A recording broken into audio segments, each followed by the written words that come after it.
नमस्कार दोस्तों, आज बात है एसबीआई लाइफ के रिटायर स्मार्ट प्लान की। अब ये प्लान कहने को तो एक रिटायरमेंट प्लान है, पर क्या सच में ये हमारे रिटायरमेंट के कॉर्पस को अचीव करके देगा, है ना। इसके प्रोस एंड कॉन्स के बारे में बात करेंगे, इस प्लान की डिटेल को समझेंगे और कुछ ऐसी बातें भी आपको जानने को मिलेंगी जो कि बहुत ही ज़्यादा ज़रूरी है किसी भी प्लान को खरीदने से पहले। तो बने रहिएगा मेरे साथ। अब तक वीडियो को लाइक ना किया हो तो प्लीज़ एक लाइक कर दीजिए। फटाफट से चलते हैं मेरी कंप्यूटर स्क्रीन पर, जहां मैंने प्लान की पूरी डिटेल्स निकाल के रखी है। तो ये है एसबीआई लाइफ का रिटायर स्मार्ट प्लान, जो कि एसबीआई लाइफ की तरफ से आता है। ठीक है, अब ये एक कहने के लिए रिटायरमेंट प्लान है, बट ये एक्चुअली है क्या, पहले तो ये समझते हैं।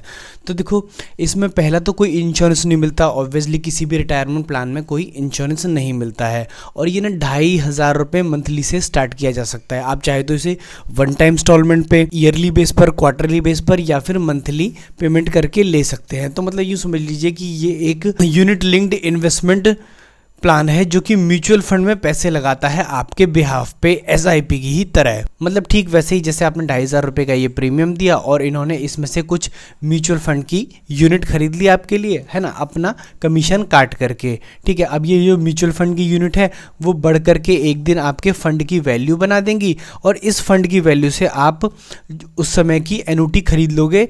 कब खरीद लोगे? जब आप रिटायरमेंट के टाइम पर पहुंच जाओगे, लगभग 2050 में, या जो भी आपका ईयर रहेगा रिटायरमेंट का।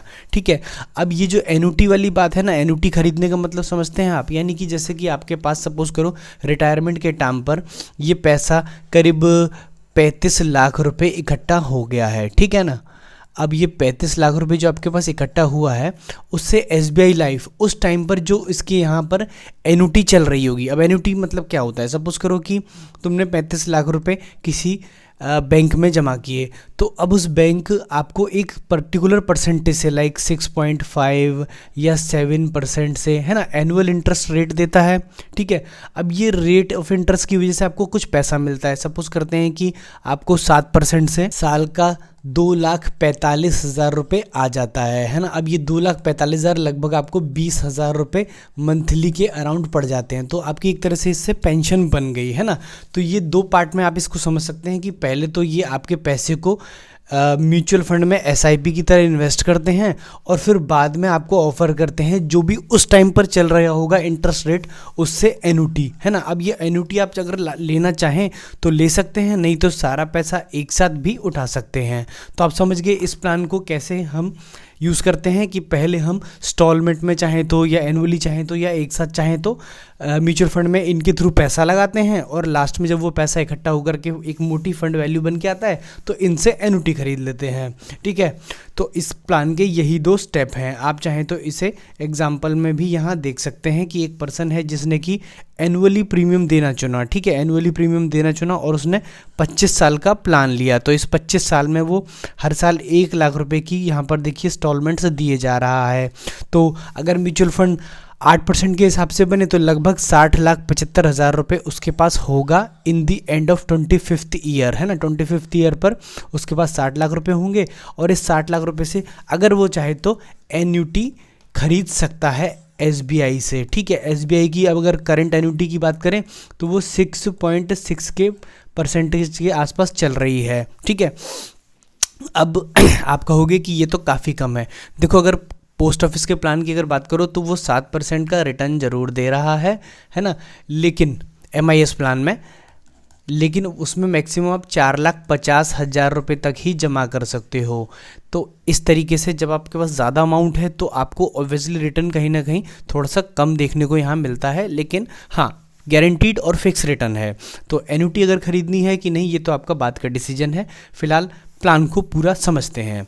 डेथ बेनिफिट की अगर बात करें, अगर सपोज करो कि इस प्लान को आप चला रहे थे, है ना, और यहाँ बीच में कहीं पर्सन की डेथ हो जाती है, मान के चलते हैं कि 10 इंस्टॉलमेंट्स दे दी थी और पर्सन की डेथ हो गई, तो ये सारा का सारा पैसा जो होगा ना, फंड वैल्यू जो होगी आपकी उस टाइम पर, वो फंड वैल्यू आपको म्यूचुअल फंड की वापस हो जाएगी, और वो भी 105% तक मिनिमम। मतलब यानी कि जो भी फंड वैल्यू होगी या तो वो दे दी जाएगी, लेकिन अगर फंड वैल्यू जो है वो इतनी कम है कि उस पर कोई रिटर्न खासा बना नहीं, तो भी आपको एक 105% तो मिलना ही मिलना है। यहाँ पर ये गारंटी है कि आपका जो पैसा है वो म्यूचुअल फंड की वजह से नीचे नहीं जाएगा, मतलब जितना दिया है उससे ऊपर ही मिलेगा। तो ये एक गारंटी एसबीआई आपको देता है, जो कि आपको म्यूचुअल फंड में जनरली देखने को नहीं मिलती। म्यूचुअल फंड मार्केट रेट पर ही चलते हैं। इसके अलावा फंड वैल्यू में टाइम टाइम पर कुछ गारंटीड एडिशन भी दिए जाएंगे, जो कि 200% हो सकते हैं आपके एनुअल प्रीमियम के। सपोज करते हैं कि एक पर्सन है जिसने 25 साल का प्लान लिया था, है ना, 1 लाख रुपए साल का दे रहा है, तो लगभग 60 लाख जो उसका एंड में बना है ना, उस 60 लाख में उसको 2 लाख रुपए और एक्स्ट्रा दे दिए जाएंगे, लगभग ये मान के चलते हैं, क्योंकि एक प्रीमियम के बराबर का अमाउंट एक्स्ट्रा मिल रहा है आपको। लेकिन ये इंस्टॉलमेंट में मिलेगा और 15 साल से ऊपर के प्लान लेने पर ही मिलेगा। इसके अलावा टर्मिनल एडिशन बोनस और एक है, जो कि 1.5% है आपकी फ़ंड वैल्यू का। तो अगर किसी को 60 लाख रुपए मिले हैं तो लगभग 90,000 रुपये के आसपास और पैसे मिल जाएंगे इनकी तरफ से। तो ये छोटे छोटे बेनिफिट्स हैं जिनके ऊपर हम ज़्यादा ध्यान नहीं देंगे, सीधे प्लान की डिटेल्स को आगे समझते हैं। ठीक है, एलिजिबिलिटी की अगर बात करें तो ये प्लान आप 30 की एज से स्टार्ट कर सकते हो। तो मतलब बच्चों के लिए प्लान नहीं है, एक एडल्ट पर्सन के लिए ही है, और मैक्सिमम 70 साल इसकी एज हो सकती है लेने की। अब अगर मिनिमम अमाउंट की जैसे मैंने बात कही कि आपको 2500 रुपये से आप स्टार्ट कर सकते हो, तो हाँ, मंथली 2500 रुपये से इस प्लान को किया जा सकता है स्टार्ट। क्वार्टरली 7,500 दे सकते हैं, हाफ ईयरली 15,000 और ईयरली 24,000 से इस प्लान को स्टार्ट किया जा सकता है। ठीक है, सिंगल प्रीमियम की अगर बात करें, किसी के पास पैसा इकट्ठा है तो वो 1 लाख रुपए से भी इस प्लान को स्टार्ट कर सकता है। ठीक है, अब प्लान की आगे की डिटेल के बारे में बात करेंगे। अब ये प्लान कैसे इन्वेस्ट करता है, इंपॉर्टेंट ये है देखो, एसआईपी का प्लान है, मार्केट लिंक प्लान है, तो करेगा इन्वेस्ट इन शेयर्स, है ना, म्यूचुअल फंड में ही इन्वेस्ट करेगा, और म्यूचुअल फंड आगे शेयर्स में इन्वेस्ट कर रहे हैं। ठीक है, अब ये प्लान जो है ना, थोड़ा आपको डिफरेंट स्टाइल ऑफ इन्वेस्टमेंट दिखाता है। कैसे कि जब आपके पास 16 साल से ज़्यादा है, मतलब यानी कि जब आपका इनिशियल ईयर है, जब आपने पैसा दिया, उस टाइम पर ये पैसे को ज़्यादातर इक्विटी में इन्वेस्ट करता है ताकि हाई रिटर्न मिले, है ना। पर यहाँ पर रिस्क भी ज़्यादा रहता है। बॉन्ड और मनी मार्केट में थोड़ा थोड़ा इन्वेस्ट किया जाता है। फिर जब आपके 11 से 15 साल बचते हैं तो फिर ये थोड़ा सा इक्विटी में कम कर देता है इन्वेस्टमेंट, और परसेंटेज बॉन्ड में और मनी मार्केट इंस्ट्रूमेंट में बढ़ा देता है। क्यों? क्योंकि ये ज़्यादा सेफ माने जाते हैं कंपेयर टू इक्विटी। जब आपका ना एंड पीरियड आएगा, यानी कि अब प्लान मैच्योर होने का टाइम है, इस टाइम पर रिस्क नहीं लिया जा सकता भाई। इस टाइम पे अगर इक्विटी में डाला और पैसा ज़ीरो हो गया तो दिक्कत होगी, है ना। तो उस टाइम पर ये इक्विटी में 0 तक भी हो सकता है कर दे, और बॉन्ड में 100% तक भी कर दे, और मनी मार्केट इंस्ट्रूमेंट में 60% तक कर दे। यानी कि इस पीरियड में ये इक्विटी में पैसा कम लगाएगा और सिक्योर जगह इन्वेस्टमेंट ज़्यादा करेगा, ताकि आपका जो कॉर्पस है वो बना रहे, वो ज़्यादा फ्लक्चुएट ना हो, है ना। क्योंकि भाई रिटायरमेंट का टाइम आ गया है, और पैसे अगर कम ज़्यादा हो जाएं तो आपको परेशानी होगी। अब इसके जो फंड है वो अवेलेबल कौन से हैं, वो इक्विटी पेंशन फंड है आपका, है ना, इक्विटी और बॉन्ड पेंशन फंड है आपका, और मनी मार्केट इंस्ट्रूमेंट फंड है आपका, है ना। परसेंटेज ऑफ इन्वेस्टमेंट यहाँ आपकी दी हुई है, हालांकि इस पर ज़्यादा फोकस मत करिएगा। अगर इसका परफॉर्मेंस देखना हो कि ये क्या परफॉर्म कर रहा है, तो आप मनी कंट्रोल पर इनके लाइव परफॉर्मेंस देख सकते हो। एवरी डे का परफॉर्मेंस यानी एनएवी आपको दिख जाएगी, जो कि लगभग इक्विटी में 12% लॉन्ग टर्म में आ रही है ना। 12% का रिटर्न इसमें आ रहा है। अब जो सबसे डिफ़िकल्ट पार्ट, जो कि मुझे काफ़ी ख़राब भी लगता है, वो है इसके हाई चार्जेस, है ना। अब चार्जेस की अगर बात करें तो आपको पहले ईयर से 5.75% का चार्ज लग जाएगा इस पर। कौन सा? Premium allocation charges. फिर उसके बाद पॉलिसी एडमिनिस्ट्रेटिव चार्जेस लग जाएगा, है ना, ये दोनों ही चार्जेस लगेंगे। और इसके बाद तीसरा जो है वो है आपका फंड मैनेजमेंट चार्जेस। ये सारे चार्जेस आपके प्रीमियम में से डिडक्ट कर लिए जाएंगे। मतलब अगर आप 2,500 रुपये का प्रीमियम देते हो तो लगभग 500 रुपये के आसपास प्रीमियम के चार्जेस में चले जाएंगे, और 2,000 रुपये के ही आपको म्यूचुअल फंड मिलेंगे, है ना। तो ये चार्जेस काफ़ी हाई पड़ते हैं, जो कि मुझे बिल्कुल भी पसंद नहीं आए। क्यों? क्योंकि अगर हम बाहर के SIPs देखें, यानी कि मोतीलाल ओसवाल के या SBI के अदर SIPs देखें, है ना, HDFC के SIP देखें, तो उसमें सिर्फ एक ही चार्जेस लगता है, वो है फंड मैनेजमेंट चार्जेस। वो भी डायरेक्ट प्लान में 0.75 से लेकर के 0.10 तक भी हो सकता है, अगर वो इंडेक्स बेस्ड प्लान है तो अगर वहाँ पर इतना कम SIP में लिया जा रहा है, तो यहाँ पर इतना ज़्यादा क्यों? 1.35 पर एनम, जो कि मुझे काफ़ी हाई लगा इक्विटी के केस में, देख रहे हो आप, है ना।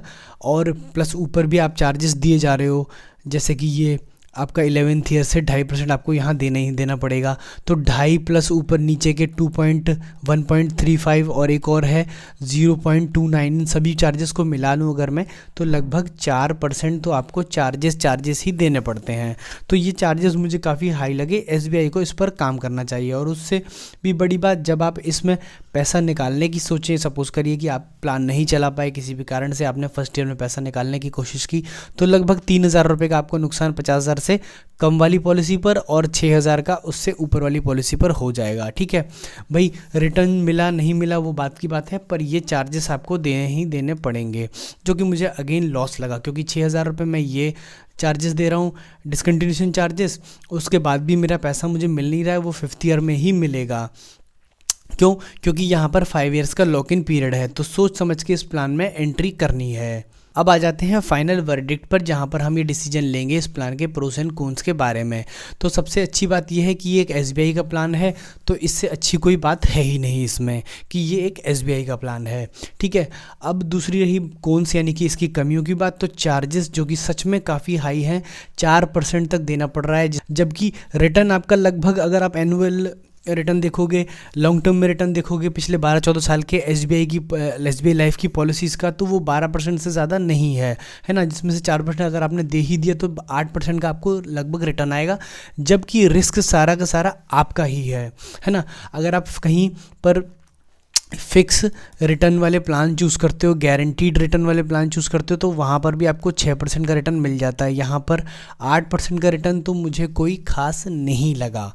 ठीक है, अब सारा का सारा रिस्क हमारा ही है, क्योंकि मार्केट रिस्क प्लान है। और ख़राब बात यह है कि एनुटी का ना परसेंटेज जो है ना, वो आज फिक्स नहीं किया गया है। वो जब हम एनुटी परचेस करने जाएंगे तब वो रिटर्न डिसाइड होगा कि हमें किस परसेंटेज से रिटर्न मिलेगा, जो कि अभी करंटली अगर मैं देखूं तो 6.6% है, यानी कि पोस्ट ऑफिस से थोड़ा कम। हालांकि एनुटी के बारे में तो मैं कोई कंप्लेन नहीं करूंगा, जो कंप्लेन रहेगी वो चार्जेस के बारे में ही है।